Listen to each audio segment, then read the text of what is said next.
Welcome back, ladies and gentlemen. We are finally getting through the client issues, and so we're not going to take too much of your time, but we just wanted to kind of remind you what Polar Ace is in 100 Thieves win conditions. Cubby, 10 seconds or less. Go now.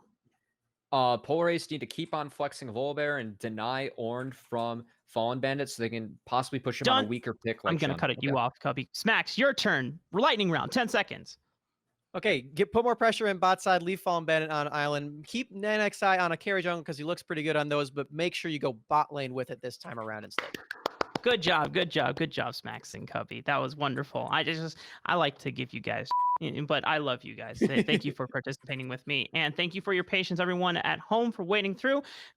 I believe it is something to do with the Spirit Blossom event. At least that is what Smacks tells me. I don't know anything about what's going on with that. Yeah, everybody's playing the new dating sim. You gotta get in there, Jesus. match up with all the Spirit Blossom champions. You get to call Thresh Daddy and all that. So all right, Smacks. I'm gonna have to cut you off there. This is a family friendly stream. We're not gonna have any type of that. Let's get a chance to throw it over to TJ, Ibris, and Invert, who are waiting for the drafts.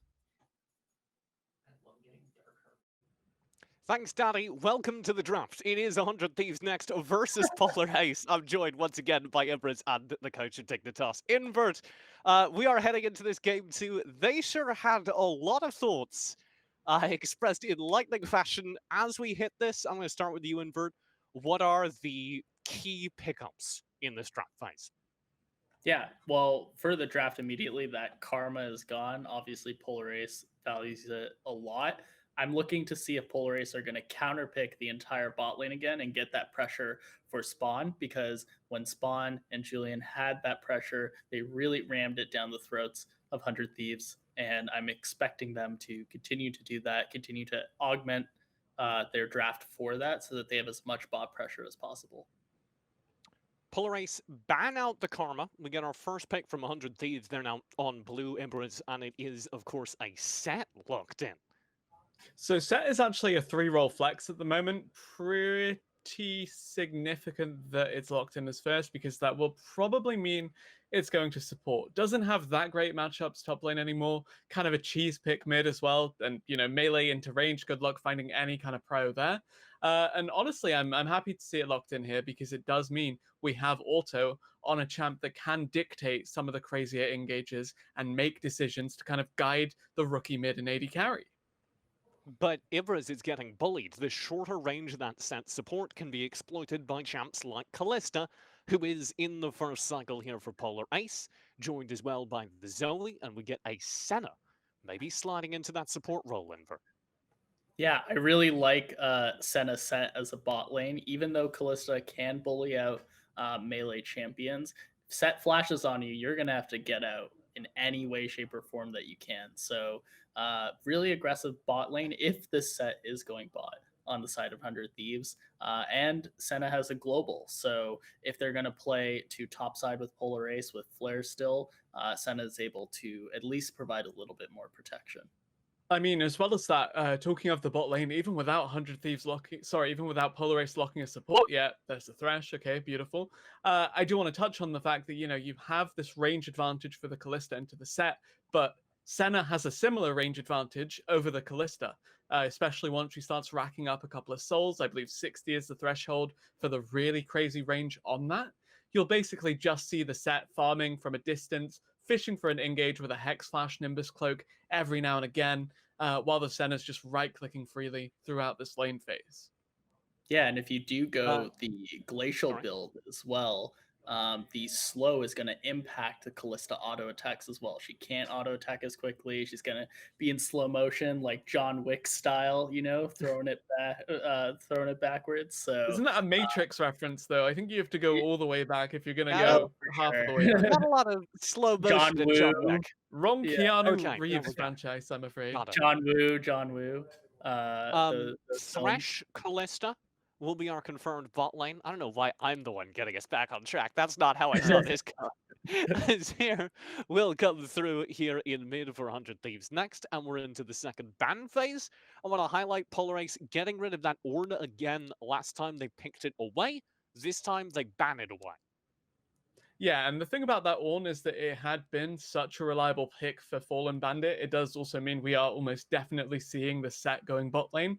And yeah, it's basically a get out of jail free card for some of your weaker laning phase top laners. And again, we're gonna have to see 100 Thieves put a lot of priority on getting a decent matchup for Fallen Bandit, but with this red side selection from Polar Ace, it means Flares has the counter pick, and it means that Fallen Bandit is gonna be given a run for his money come this lane phase, even more so than last game, where he got handed a couple of free kills, a couple of free starts to the game, and then got solo killed midway through casting a Shen ult out of sheer desperation. Invert, last time we saw this Polar Ace draft and we labeled it as very low execution, easy team fight wins. That's not what we're headed into this time. Yeah, this time they're playing Callista Kindred, really high DPS champs, and they're really good around objectives. So both champions can take objectives very quickly. And Kindred is going to have this bot pressure from the Callista Thresh in order to get bot control, which is something that Polar Ace did last game as well. We'll see how powerful that is. 100 Thieves going all in with the scaling. We have GP and Azir. Really good DPS to line up with the Senna and an instant Lucian into the GP. That's just the classic counter. Beautiful. Yeah, you know that double hit passive does mean those barrels are butter. You use the range advantage. GP loves to trade with melees just by right-clicking them, running away with the extra speed, queuing with the grasp for an insane amount, and this was Flares' specialty. I mentioned he got rank 1 back in Season 5 time and time again, largely through playing Riven. I know you've worked with more than one Riven 1 tricks in your professional career, Invert. Well, yeah. I mean, a lot of top laners, you'd be surprised, used to be Riven players. You know, Huni, skill expression, a lot of skill expression. Yeah, and of course, working with Viper previously and now, really interesting to see the pick busted out at this level. I think Riven is a hard champ to execute here. You have a lot of displacement with the Gragas and the set, and the range of Azir and Senna make it so that maybe this Riven needs to be on a flank in order for it to be successful. I look forward to seeing how Flares plays it, though. Yeah. Final thoughts on the draft here from Polar Ace. Invert, last time it was an easy win. It was very easy to see what Polar Ace wanted to do. This time they've got a lot of lightweight, high DPS characters. What's the plan? Yeah, for Polar Ace, it's similar to 100 Thieves at the previous game, where they have to be there first at the objective. You know, Callista and Kindred, they want to burst that objective very quickly, and if they get there first, the Riven will be on a flank to get to the back line of 100 Thieves. On the side of 100 Thieves, they have two globals, you know, the Senna global and the GP global, so there's going to be a lot of pressure on the side lane where Azir is going. He's going to probably be able to push out lanes fully and then join the team and make favorable fights out of a numbers advantage with that. Last time, everyone but Ibris thought that the Polar Ace draft would come out on top. I'm significantly less sure this time. Ibris, but you are the eternal skeptic. How do you feel this draft phase has gone? Who would you give the edge to? Honestly, I think the 100 Thieves have fantastic scaling between the solo lanes, GP Azir, of course, gorgeous front-to-back team fighting, especially, as Invert said, if they can get to these objectives first, create some space, some disruption for Azir, Senna to really flourish, and GP just clean up, do whatever he wants. But at the same time, ease of execution from this Polar Ace lineup is so... I can't even emphasize it enough. It's really good to see, because you just commit hard with a Thresh Hook, with a Callista R. You pick and choose as you want. Maybe find a pick with Zoe as well. My main concern, though, and the thing I'm really excited to see, is the jungle matchup. Not only because their smites are weird, their ganks are weird, but who gets the most highlight reel worthy ultimate between the Gragas and the Kindred? Do you ult the entire team out of the Kindred ult, or do you get a clutch, life-saving Lamb's Respite to really seal the deal on the enemy carries? Nixie was a monster last game. That Baron steal was big, but it wasn't enough to save the game. It felt like the game was won down in the bot lane in Spawn's hands. How do you feel about that matchup this game, Invert? Yeah, I think the game is in Spawn's hands again. You know, you have that mid priority from the Zoe early on. Callista's going to get that priority too, and it's on Polar Ace to do something with that, to make sure that they have the lead going into the mid game through that priority. And we praised them last time for a draft that was super easy to execute. We praised them for being able to just, play to the strength of see team fight, take team fight, win team fight, end game. Ibras, do you think that's repeatable here, or have they maybe overcomplicated it with the more lightweight champ focus? I mean, both of these teams have really proficient objective take when it comes down to the Dragon and the Baron, just between the Azir, 400 Thieves, and the Callista on the side of Polar Ace. So there's definitely ways to access these more traditional win conditions. But the 5v5, as we said, super explosive, super ultimate dependent, and could really go either way depending on who flubs what or who lands what. It's not as much of a mismatch as it was last game, where there was very obviously two teams trying to do different things. We have a very, very spicy team fight, and that leaves us with the final question, the only question. If we do get the 5v5, if we do come out of the draft with firm opinions, who is it? Who comes out on top? Whoever's top laner isn't 0-3 at 10 minutes. They will win the game. I think. Wait, but full advantage. Do you have faith in him then, Ibras? Because he was like 0-3 in 10 minutes. Do you really think he's going to win this top? Last game was Shen versus Ornn. This game is Riven versus GP, and GP has the late game as that like fabled win condition, even if the early is terrible. If Riven snowballs, she wins the game single-handedly. If Riven doesn't snowball, she does nothing.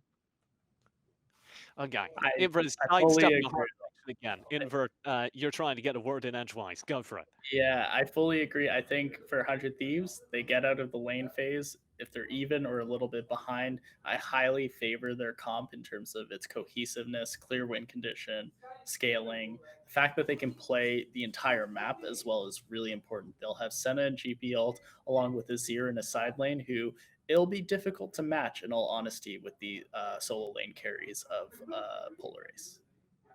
Okay, but you've both sidestepped the question. I asked for an answer. We'll do it just team name only again. I can go first. I think after Ibras explained all that, I actually do side with the Riven. I do side with Polar Ice. My prediction's still on track. Invert, single team name, go. 100. Ibras? Polar Ace. I've got I'm betting on Flares. 100% I am riding the Flares hype train, and that is entirely caster bias. I like to see the Riven. It's explosive. Maybe I was a little bit depressed by Ornn versus Shen last game, and this is just the breath of fresh air I needed. But yeah, if Polar Ace are going to do it, it's going to be live and die by the Blade of the Exile in the top lane.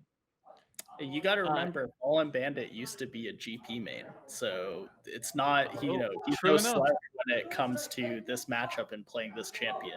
Wait, they could have blind picked Kennen. They could have, that's true. Well. I think the giggle tells you everything we've got to know.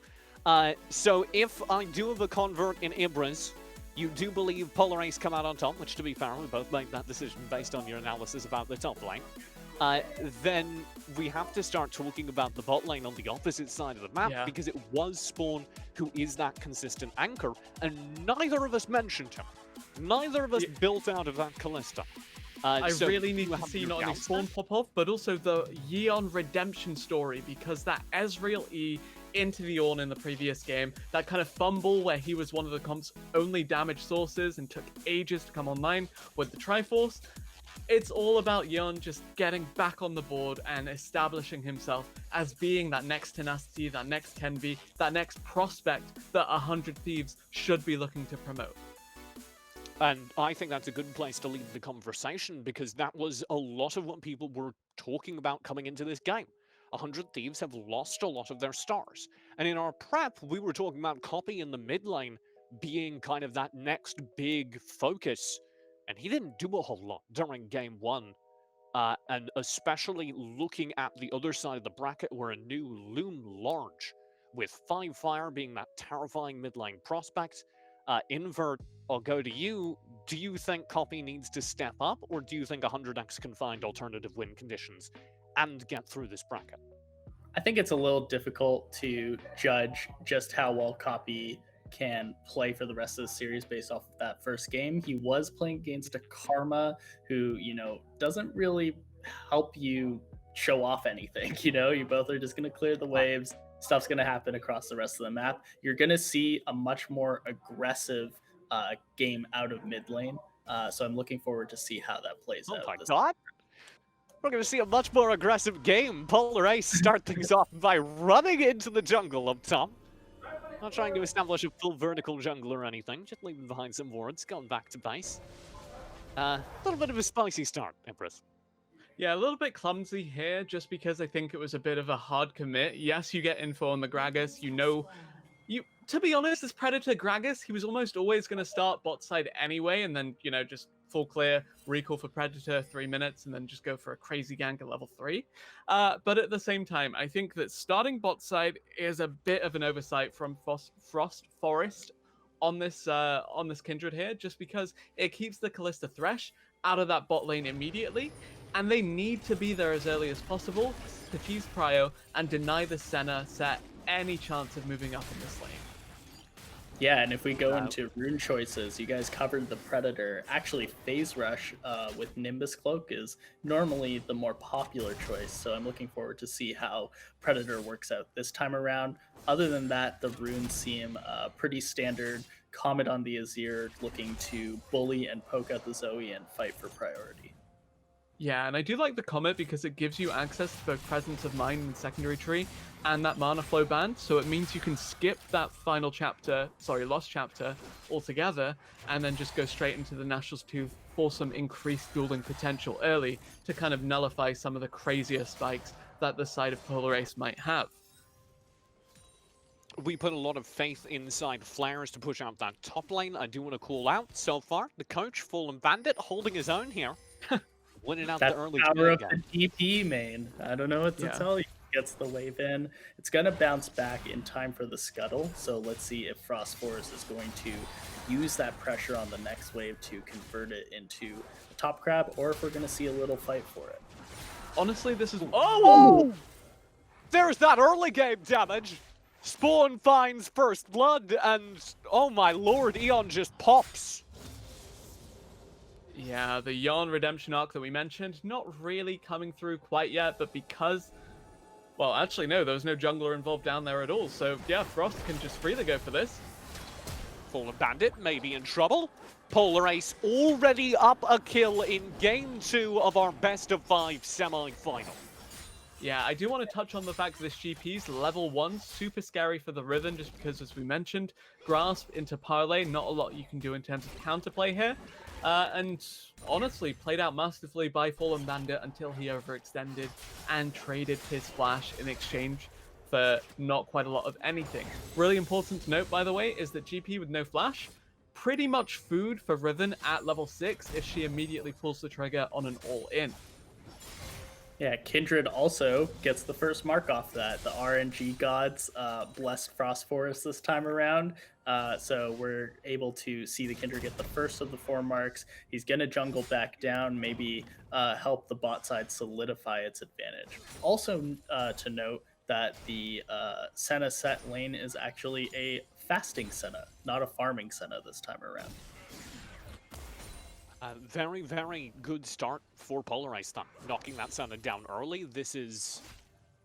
Well, you couldn't have asked for a better start if you'd painted it yourself. And Lucio will look to make more of it here in the mid lane, Everest. Scaring copy back a little bit.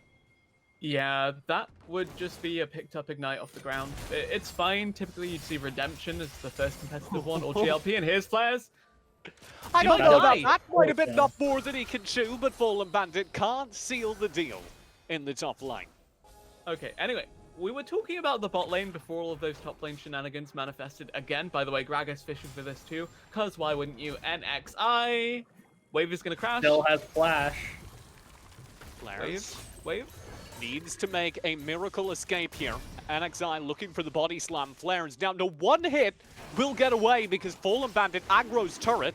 And all the while, Polar Ace saying, thank you very much, we'll take this Drake. Yeah, NXI no commitment there. Fallen Bandit pulls aggro with his stray Q. And because of that, they get this free Drake. They get some sustain down. They get so much for it. And Polar Ace looking mighty fine here as they continue to apply the pressure across every lane.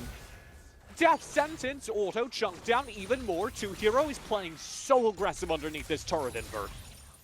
Yeah, and honestly, the top dive, lots of potential on the side of 100 Thieves. They choose not to go for it. They show the Gragas on one side of the map. That's a free dragon take on the side of Polar Ace. And they get the bot pressure to boot. Unfortunately, have to blow the flash. Not going to be good for Spawn later in the game, later in this lane, as Otto is going to be able to flash onto him to make something happen. Yeah, Flair's getting this first recall off here, by the way. I think the Riven can actually make a fairly convincing case for a 1v2 as long as she does flash that initial body slam. Something I did want to touch on, by the way, was back at the start of the game and back at Chab Select, you said Glacial Augment Senna gonna really ruin this Kallista's day. Actually going for Grasp, which means we'll probably see the Mallet Rush, and that does mean that that slow will be about 3,000 gold out before we really see Spawn pressured off at all. Yeah, and a lot of teams actually. We get up another in bot lane.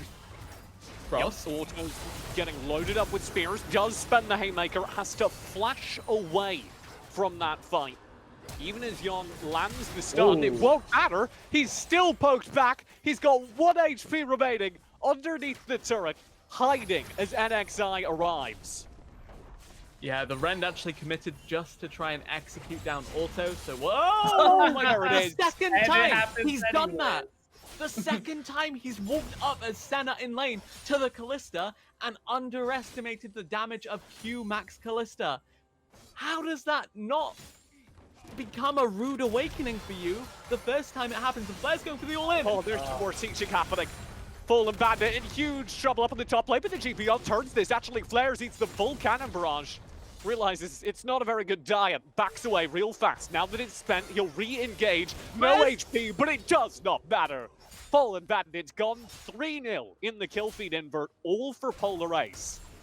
Yeah, really sloppy by Fallen Bandit. He already wins out on the trade with the flash. Just take the victory. Get the base off, get your TP. The wave is still in a good spot for you too, but instead, he overextends a little too much, gets killed for it, and going back to this bot lane thing too, it's incredible to me that 100 Thieves next chooses to go for the fasting Senna without the Glacial into a Callista who really doesn't like slows, and go for a farming set when you don't really want set to be in melee range of Callista every single time because she's just gonna do a whole bunch of damage. We see Spawn with the Herald swap now able to finish Fallen Bandit as well.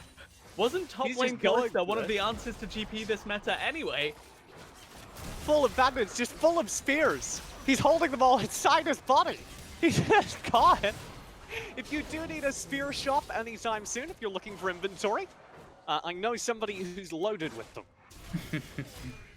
And yeah. I don't know what else to say beyond just that Polar Ace is rotating around the map so well in this instance. They get the Herald play off, or are about to get the Herald play off with the bot lane swap, and their bot is already winning. This Callista is 3-0. She's making it out of lane phase with that advantage we were talking about as a crucial win condition. And Riven I can see Polar Ace continue to snowball. Riven as well, getting the plates in the bot lane. Just incredible stuff coming out of the laning of Polar Ace. Nothing special other than that. Yeah, the two champions we said needed to excel early, really popping off. The kills going there, the plating gold going there, the Herald now to swing that pendulum of gold even further in their favor. And again, something I mentioned in the previous game, this Herald in pocket around the same time as the second dragon does mean you can just drop it mid, get prio, and rotate down for the Drake. And that should mean it's a free Infernal for Polar Ace. It means they'll have that soul probably spawning around 22, 23, 24 minutes if they're able to actually get that third one too. And it puts so much pressure on the side of 100 Thieves next to really not opt into the scaling game that they've currently defaulted themselves into. Yeah, I think if you're Polar Ace too, once you get this dragon, you're really fingers crossed. Smash does land. In trouble here. Top lane eats the Haymaker. Finally something back for 100X. Fallen Bandit maybe in trouble again as Frostburst is chasing him across the map. But 100X do get something back, and off of the game that Polar Ace were actually playing incredibly well it's nice to see them retake some tempo at least. Yeah, should be a fairly clean secure on this because the Callista is Coffee and NXI now opting for the 2v2. Lantern, too short range. Hook also misses. 2 hit on the double as a result. That's a bit of a misplay. He does have a TP though, and he locks the box, goes into stasis, will just survive, while his mid laner just out-duels everyone else in lane. Frostforce in the meantime has stalled out that battle. Fallen Bandit gone. Rift Herald is charging down bottom lane, and Polar Ace have won yet another fight somehow. They can get tier 2 and Dragon off of this too. Huge swing in the favor of Polar Ace there. Actually, no, just huge continuation of the lead they built up for themselves there. Yes, Flares did die is really the catalyst of that sequence of plays. Kind of unfortunate, but they reward that Riven. They say, look, cool, they're coming to shut you down. We will, you know, get so much across the map as a result of that. Yeah, Spawn didn't get another kill. He doesn't need to because they're getting kills on the Kindred. They got the Drake, they got 2 towers, and they put that initial Rift Herald to very good use. Oh no, the Cloud wins quicken 2. That means, you know, Cloud Soul is coming up. It doesn't really help anyone on the side of Polar Ace. You're not going to really get a lot of value out of Zoe with the Cloud Soul. So, you know, that Soul condition, really not going to be too helpful. It's going to be more about the Elder and also more about Baron control on the side of Polar Ace because of Hey, Cloud Rift lets you move around faster, so while your Moby Boots Thresh is doing his thing, and meanwhile Senna and Set are like, I have tier 1 boots, and, well, let me farm some souls, please. I really don't want to move around the map. I like the analysis, Ibris.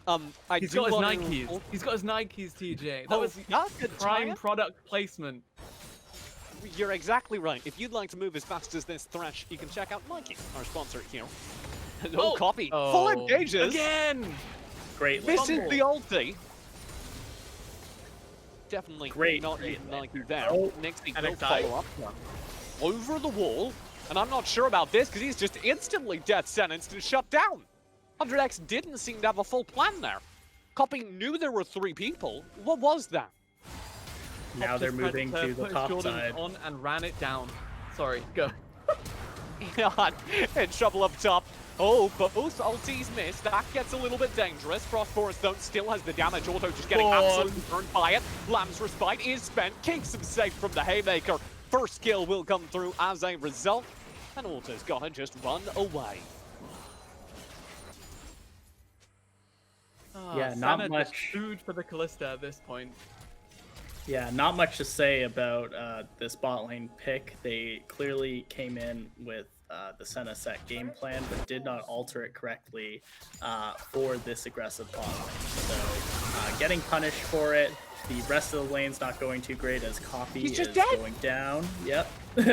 He's in and doesn't connect with the soldier, so very easy for Zoe to pick that up. If he flashes, Zoe's just gonna flash, and the game is just falling apart slowly but surely for 100 Thieves. The scaling, of course, is something that they can fall back on, but this game is just accelerating way too quickly. It's a 5k gold lead at 14 minutes. Yeah, we've seen them opt into some kind of crazy deficits like this and claw their way back from it anyway, just by getting too cocky. But at this point, there's no momentum behind it. There's no overconfidence. It's just bad, honestly. And even looking at Copy's build, we said that the Comet build does let you opt into skipping that chapter, into getting the Naturals Tooth sooner, because you have Presence of Mind, potentially, and you definitely have Mana Flow banned. But instead, it's just more scaling, more delay, another 1,300 gold investment that 100 Thieves Next really couldn't afford at this point in time. Yeah, and for sure, looking at the items across the rest of the team, there's a huge power spike already happening on Polar Ace's side. This Callista is almost 2 items already, so she is going to be popping off. This Gragas only has stopwatch, still able to get the Zoe flash out of it, but the Zoe has Ludens herself, and we're about to see potentially Death's Dance come out as the first item for Flares as well. So as he goes in for this all in. Really fighting Bull and Bandit over and over again, and yet again, the coach is struggling. Senna ult across the map with the GP, almost turns it. Double globals invested. Does save Fallen's life. will mean that he's got to back away, and of course all that was blown. Oh, he stopped the body slam. 1v2 now, and he absolutely will. The mechanics are clean. Yeah, very, very clean response there from Flares, and he backs off as soon as he gets an indication that Coffee might be rotating down. Super respectful, super, good game sense there, and honestly, we're seeing this new dynamic for Flares, where he is being more respectful, he's buying pink wards, he's being more of a well-rounded top laner, and as it turns out, old dog can learn new tricks. Yeah, there's that ping. Just as you were saying, Empress. Invert, I want to go to you because we've been talking an awful lot about 100x falling behind here. This clearly is a drop in their quality, but I think we're also seeing Polar Ice play possibly the cleanest game of SGC League of Legends I've ever seen them play. Yeah, I can't say I've seen every single Polar Ice game, but they are rotating correctly and they are moving through the map, putting their points of pressure in the right place for the objectives. So you can see that objective already coming up on the bot side. They're already set up for it. They know they're getting it for free, so the Kalista is already moving to get farm on the other side of the map. It's just really smooth stuff, understanding how to snowball a lead this big. And for 100 Thieves, they just have to wait for their items. There's not really much else to do, and hope that there's some sort of Baron throw happening at this point. Sorry for interjecting there, but speaking of smooth, why is Thrash's health bar just one big bar? Thrash's health bar has become his brain. It's all smooth down here in the support lane. Yeah, I mean, part of that has to... looks mid lane? I don't know, Susie here. Yeah, I'm not quite sure. It's as smooth as the mana bar at this point. Maybe he just has 100 health, and that's how they show it off. But even if he did have 100 health, I still see Polar Ace really cleanly winning this game. Doesn't matter what the Thresh's health is. Could be 0. I see Spawn on a 1v4. Oh my god. Full engage. Spawn's too far forward. That's actually a big shutdown. Let's go solo kill. Yeah, that was the bot side of the map where Fallen Bandit fell.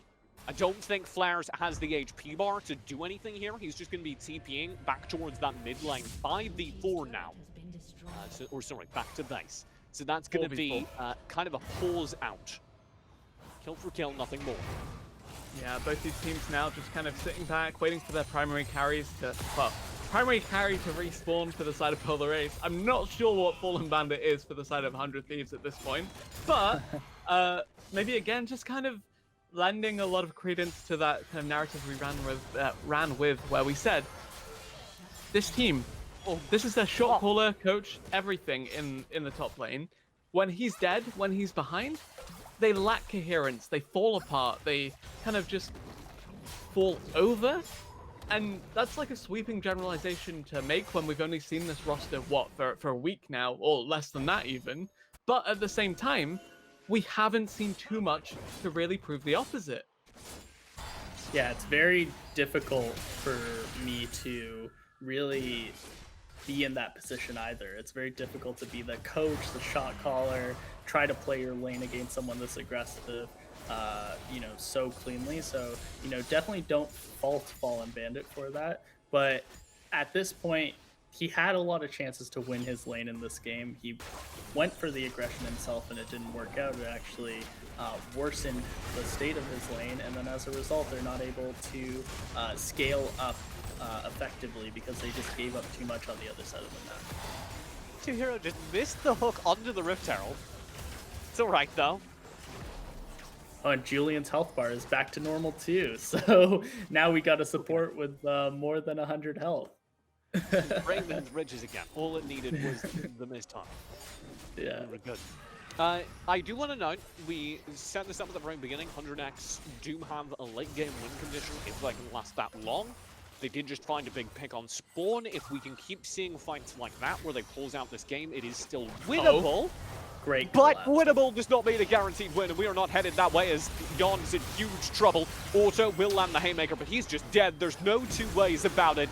He should be scooped up, but the flash away. I speak too soon. He survives. Yeah, the set with Nimbus Cloak, as soon as he flashes away, and he has his active on, I believe, his E. No, sorry, the passive on the E. He has a lot of move speed in that kit. Let's be real. As soon as he is one screen away from you, he may as well be 3 screens away. But because they've zoned him out, because they've zoned everyone out and got full vision control here, a free Baron start for the side of Polar Ace. Well, we see 100 Thieves contesting now, and that's about all they can do, unfortunately. Oh, might have gotten too far. Gets interrupted, but still finds the kill into stasis. Goes the player who should have won that fight. Auto's in trouble now, 1v3. He'll be scooped up. That was a disaster. And XI gets scooped up after a very weird stopwatch. The fight happens in the meantime at a player deficit around the Baron. And just like that, Polar Ace get the Baron, and this might be them getting game number 2. Yep, the scaling comp just couldn't scale on time. And for me, I really, really like Polar Ace's commitment to the 20-minute Baron start. They have the Kindred, probably with 4+ marks, have to check in to see exactly how many, and the Kalista, 2 champs incredible at taking Baron at a quick speed. Flares rotates from the bot lane to the mid lane in order to ensure that they have all 5 people there ready to start that thing. They get the Baron, they're coming back on the map, and I think after this it's going to be a really, really easy, clean closeout for the side of Polar Ace, barring anything crazy, but maybe that's just the caster's curse. Okay. And NXI looking for some vengeance here. This is Soul Point.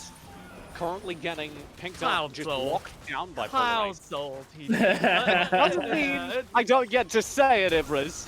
Oh my lord. Will escape. Nothing more as the death sentence connects. 2 Hero finally lands one. That's just the stalling tactic, though, a zoning tactic for the Soul to get locked in. All right, TJ, you promised me a hype top lane matchup. Let me tell you, Flares was the next Tenacity 5.5 years ago. Genuinely, this is He's back, a baby. renaissance in his career, this series, this game. All pretty good news for the top laner of Polar Ace, and well, Polar Ace, they rally behind their top laner here, get bot lane inhib. Usually bot lane inhib, pretty nice to have when there's a Baron on the board to threaten, but when you have Baron buff in your pocket anyway, just taking whatever standing gold you can, really, really good at getting Polar Ace one step towards closing out the second game of this series, and really just upsetting 100 Thieves yet again. Yeah, we're gonna look at them try and get the tier 2 mids at the tail end of this Baron, and then after that, clean up shop, right? Get the gold back in their pockets, get those power spikes, the death cap on Zoe, the death stance on Kalista, and then finish off the game. Oh, they really want flares. Can they get 3 flares? players here, 4 players here. Squire's Bloom. They can't. They know they're getting chased. They know they've gotten spotted. Here comes 2 Hero. Yon will be able to survive. Death sentence goes wide. 2 Hero struggling a bit with those, it must be said, this game. Yon won't even get tagged by the Sleepy Trouble Bubble. 100 Thieves next managed to survive this whole messy engagement, but they lose a turret as a result. Yeah, Azir is still very reliable late game wave clear anyway, so he can bridge the gap in some of these pretty crazy skirmishes, and as we mentioned, Kalista very short ranged as AD carries come, so honestly it is still a pretty difficult situation to siege even with the Baron buff, but at the same time, fish for picks with the Zoe, fish for picks with the Thresh, and once Polar Ace get a single kill, they can steamroll, snowball, and cleanly close out what looks to be a really dominant victory for them in the second game of the series. Yeah, one of the things... Oh, go ahead. Sorry, I do want to call out Frost Forest because we mentioned it during game 1 where he looked a little bit disconnected, but he is coming into his this smites look disconnected with this roster, and he has just had a very solid game of League of Legends in his second official game with this roster.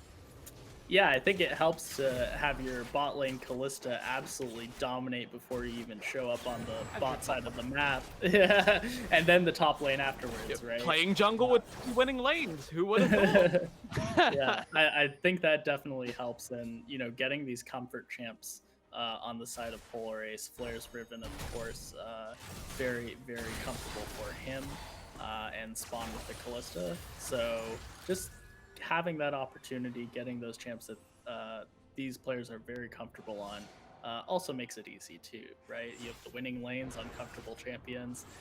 It's very easy to close out at that stage. So Yeah, and Ibras, speaking of I don't wanna- discomfort on champions in particular, by the way, Okay. this was Yorn's redemption arc. This was his chance to shine, and they draft him. Something that is very inactive in lane, very underwhelming from behind. Finally, the hook lands. Finally, 2Hero makes the connection, and NXI is just gone. There's nothing more to be said about that fight. Sleepy Trouble Bubble lands. Next wave may get very dangerous here. That is a very long death time. Yeah, I think at this point you just use the GPR to wave clear. Honestly, I think that's a good... Yeah. There it goes. Fallen Bandit listening to your coaching. Frost Forest may need to get back over this wall as the Haymaker chases him that way. Flares goes back in though, underneath the turret, is pushed away by the Emperor's Divide into the Showstopper, and he's finally taken down, but at the cost of what will be the second inhibitor over the Polar Ice. God, and Spawn's so far going forward in. contesting it. He almost joins him on the grey screen. You will not survive. Fallen Bandit just gets blown up. It's another Sacrifice may be shutdown. worth it though, as it resets things. Finally, invert. Polar Ace have to back away. Yeah, that's 2 shutdowns on the side of Polar Ace. They're giving them over. That's, you know, one comeback factor to consider. Breaking that inhib, maybe giving some extra farm up, but you do see the neutral objectives coming up. So that Elder going to be really powerful on the side of Polar Ace. If they get that, they probably close out this game without a fuss. Yeah, the hard commit from Flares made me think that maybe, just maybe, there's a chance 100 Thieves turn that. But that being said, the rest of the carries are certainly nothing to snuff at. You have the Zoe that's actually surprisingly huge. You have a Callista that is still 5-1 at this point of the game, running rampant. And honestly, it's looking more and more precarious for the side of 100 Thieves next. Not only because this Baron is going down, but because in 50 seconds, we'll have that game-clinching Elder Dragon that you did mention as being a very valid win condition for the side of Polar Ace. One thing I do want to note with this too is if we look at the item difference between the champions, it's very clear that on the 80 carry side of things that the Senna has absolutely no impact on this game and probably won't for the next like 25 minutes if we even go that long. But one thing as a coach of a Riven 1 trick or 2 that I have to note is this Riven build. It is so strange. It's a CDR build. It's working with crit. I'm gonna have you hold that thought because we have lost another turret. And Copy? this is gonna be a tough escape. Copy. Polar Ace eat auto Showstopper right at the beginning of this fight, and already it's Copy down in response. There was a very good Kindred Lance respite as Auto struggles to stay alive. It's a double kill, already picked up by Frostfire. They wipe that fight. Polar Ace, 100 Thieves next, and that will be it. Game number 2, game number 2-0 in the books for the boys in blue. Riven, Callista, Kindred, all of these champions that needed to do well early did well, and with that victory in the early game, it becomes a victory in the mid game. Didn't even go to late game as Polar Ace take their second upset victory of this series of the semifinals. I like seeing that tick up there at the Esports Stadium in Arlington. Very cool, especially if you're a fan of Polar Ace. Invert, who could have seen this coming? Just you and me, right? Yeah, just you and me. I still got the reverse sweep prediction. You think the reverse sweep's happening from here? Yeah, I mean, I was at the Boy, beginning of the day, I would say so. Currently, I'm not quite a believer of that prediction anymore. It's very difficult to see how 100 Thieves gets a claw back from this. I think the bot lane difference is just too big right now, and Jan and Otto need to kind of reconnect and reset themselves if there even is going to be a series. Spawn is incredible this series. Him just finding 2 solo kills right at the start of the game set the pace for the whole thing. And then every team fight afterwards, you could see the impact of that Callista from the bot line. Yeah, I'm looking a little distressed on camera right now because that really felt Because bad. it's wrong. Not only was that Spawn finding the threading the needle there on those crazy solo kills, but just sheer discomfort coming through from Yon. And honestly, we painted it as his redemption, his time to shine after an underwhelming game one. Everything falls apart, and again we're back to square one, except really it's square three. Your back is against the wall, and we're starting to see why that Ashe is being banned every game, because Ashe cheats lane. She's bot lane GP, she's bot lane Kennen, she's bot lane non-committal. You can hang back, not have to deal with the threat of a 2v2. And if 100 Thieves continue to fumble this lane phase, you're seeing exactly why Invert mentioned the bottom lane as a win condition that we maybe had slept on earlier in the day.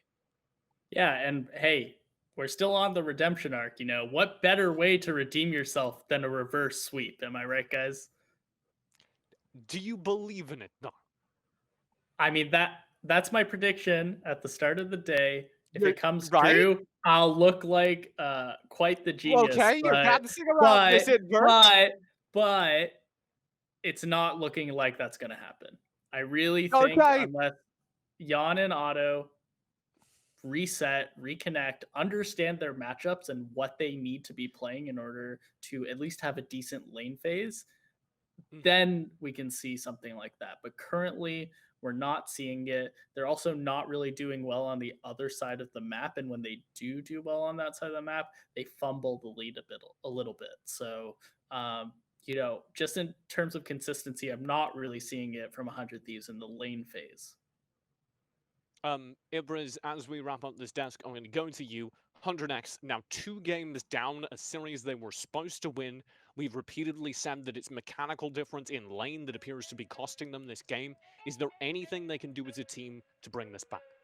Honestly, I think that it's just about playing for your strengths. We said that bot lane was going to be somewhere they could play through. Right now, I think Yon's having a really rough day, and I think you do have to start thinking about playing through mid. Can't play through top, Fallen Bandit, weak side player through and through.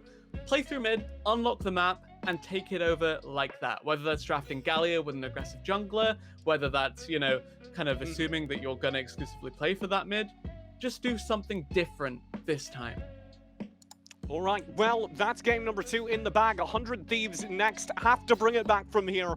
Our best of 5 may conclude after a lightning fast break. Don't tune out now.